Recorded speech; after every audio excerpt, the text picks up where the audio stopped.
সবাইকে। কেমন আছো সবাই?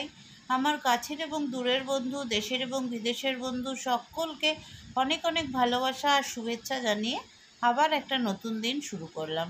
আজ দিনটা শুরু করলাম রান্না দিয়ে। গতকাল রাতে মাছের একটা ওই ঝোল বলো ঝাল বলো, ঝাল নয় ঝোল বা কালিয়া টাইপের একটা করে রেখেছি, আর তার সাথে লাউ দিয়ে মসুর ডাল করে রেখেছি। এটা তোমরা আগের দিন দেখে নিয়েছো। ওইটা দিয়েই আজকে দুপুরে আমাদের খাওয়া হয়ে যাবে। আর সকালের জন্য ভিজিয়ে রেখেছিলাম মিক্স ডাল, সেটা দিয়ে একটু ডিম দিয়ে এগ তরকা করে নিলাম। মিক্স ডাল দিয়ে যে এগ তরকাটা বানালাম, এটা এখন একটু বেশি করেই বানিয়েছি।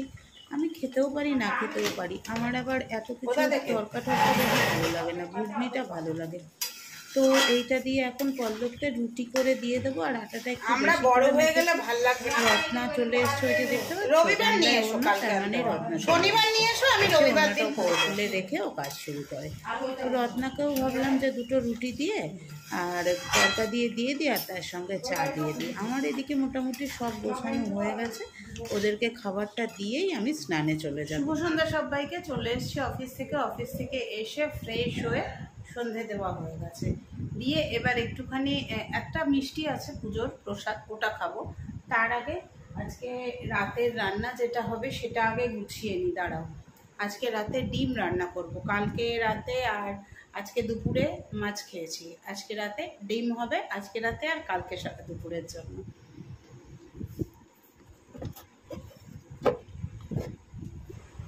এই যে 4টে ডিম ফ্রিজ থেকে বার করে রাখলাম। এখানেও একটা ছোট্ট টিপস দিই, ফ্রিজ থেকে বের করে কিছুক্ষণ রেখে ডিম সেদ্ধ করবে।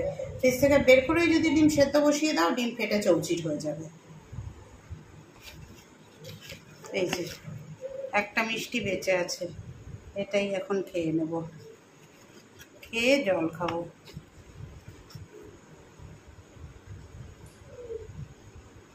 চলো, অনেকক্ষণ রেস্ট হলো, এবার যাই গিয়ে ডিমটা সেদ্ধ দিয়ে ভাতটা বসাই, তারপরে ডিমটা রান্না করি। আর একটা কী করবো বুঝে পাচ্ছি না। একটু মাছের মাথার ডাল ফ্রিজে রয়েছে, একটু লাউ দিয়ে যে ডাল করেছি সেটা ফ্রিজে রয়েছে। কি করব বুঝতে পারছি না, দেখি কী করা যায়। আজকাল সকালবেলাটায় তেমন করে কিছু শ্যুট করা হয় না। দুটো কারণ আছে এর পেছনে। একে তো সকালবেলা তেমন কিছু কাজ থাকে না, যেটা করি রাতেই ম্যাক্সিমাম রান্নাটা করে রাখি, সকালবেলা জাস্ট গরম করি। আর 2 নম্বর হলো সময়টা বড্ড কম থাকে। ওই তাড়াহুড়োর মাঝে আবার ক্যামেরা অন করে, নর্মালি যেই কাজটা করতে 10 মিনিট লাগে, ক্যামেরা অন করে সেই কাজটা করতে গেলে অন্তত 20 থেকে 25 মিনিট লেগে যায়। সেই জন্য সকালবেলা তেমনভাবে কিছু করা হয় না। তাই রাত্রিবেলায় যখন আমি যা রান্নাবান্না করি সেগুলোই তোমাদের সাথে শেয়ার করি। যথারীতি আজকেও আমি ডিম করব। তো ডিমের জন্য মশলাটা করে নেব। পেঁয়াজ, আদা, রসুন, পেঁয়াজ না, পেঁয়াজটা কুচিয়ে নিয়েছি। আদা, রসুন আর টমেটোটা, দেখো টমেটোটা দিচ্ছি, ছোট ছোট করে কেটে নিয়ে দিয়ে দিচ্ছি। আর মিক্সিটার নিচে না একটা কিচেন টাওয়েল পেতে নিয়েছি। টমেটো অনেকটা এনে রেখেছিলাম, 1 কেজি মতন, তার মধ্যে একটু একটু দাগ লেগে গেছে একটাতে। এর মধ্যে একটুখানি দই ছিল, সেটাও দিয়ে নিচ্ছি, দিয়ে একেবারে পেস্টটা করে নিচ্ছি। মানুষকে না ভেঙে দেওয়ার জন্য, তোমার মনটা ভেঙে দেওয়ার জন্য মানুষ তৈরি হয়ে থাকে। তবে আমি একটা কথাই বলবো, এই যে তোমরা আবারও কমেন্ট করছো, দিদি এত পজিটিভ রয়েছো কীভাবে, এত মানুষ এত কথা বলে তাও তুমি পজিটিভ থাকো কীভাবে। আমি না জাস্ট এগুলোকে কোনো গুরুত্ব দিই না, কারণ সেই মানুষগুলোকে তো আমি চিনি না, কোনো দিন দেখিনি। হ্যাঁ, তারা আমাকে দেখছে, আমার ভিডিও দেখছে, আমাকে তারা চেনে, আমি তাদেরকে তো চিনি না। কাজে কে কী বললো ওটাকে আমি একেবারেই গুরুত্ব দিই না। সোশ্যাল মিডিয়ায় এসছি, আমি আমার কাজ করব, তাতে কারোর ভালো লাগবে, কারোর খারাপ লাগবে। অবভিয়াসলি কারোর তো কোনো কিছু, আমারও সব কিছু ভালো লাগে না। একটা মানুষের সব কিছু কি সবার ভালো লাগতে পারে? লাগে না। হ্যাঁ, আমি চুল কেটেছি আমার নিজের মর্জিতে, কারণ আমি আমার নিজের মর্জিতে চলি। এবার তোমাদের সঙ্গে সেগুলো শেয়ার করি। কারোর মনে হয়েছে ভালো, তারা বলেছো ভালো, যাদের মনে হয়েছে ভালো না তারা বলেছো ভালো না। কিন্তু কথা বলার মধ্যে একটুখানি মানে পোলাইট ব্যাপারটা থাকলে ভালো লাগে। সবাই আবার পোলাইটভাবে কথা বলতে পারে না।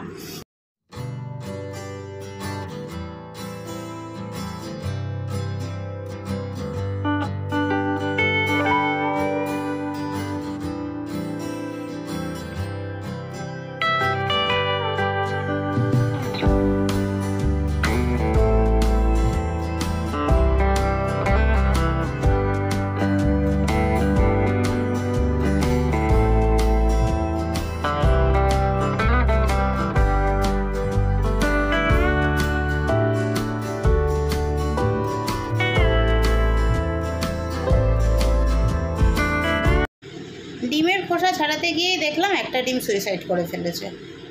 যদি কেউ নিজের থেকে সুইসাইড করে ফেলে তাহলে আর তাকে কি করে রক্ষা করব। তো সুইসাইড যখন করে ফেলেছে ওইটাকে তো আর রান্না করা যাবে না, ওইটাকে আমার উদরে পূর্তি করে দেবো। আরে আমার বিরাট উদর, রাক্ষসের মতন উদর, সেখানে সব ঢুকিয়ে দেওয়া যায়। তো সেই জন্য ওইটাকে উদরে ঢুকিয়ে দেবো। এমা দেখো ইয়েটা দেওয়ার সময়, ভয়েস ওভারটা দেওয়ার সময় দেখছি লাল কালারটা মানে বার্গেন্ডি করেছে তো বেশ ভালো, জুলপির কাজটা পুরো লাল হয়ে রয়েছে, আর পিছনের চুলের শেপটা কি সুন্দর এসেছে। এইটা বেশ ভালো লাগছে, আমার নিজের ভীষণ প্লিজড লাগছে, খুব ভালো লাগছে যে আমি ঠিক যেটা চেয়েছিলাম ওরকম চুলটা হয়েছে। তবে চুলের সেটিংটা আর একটু ভাবছি ঠিক করতে হবে, আর একটু মানে যাবো আর একবার পার্লারে যাব।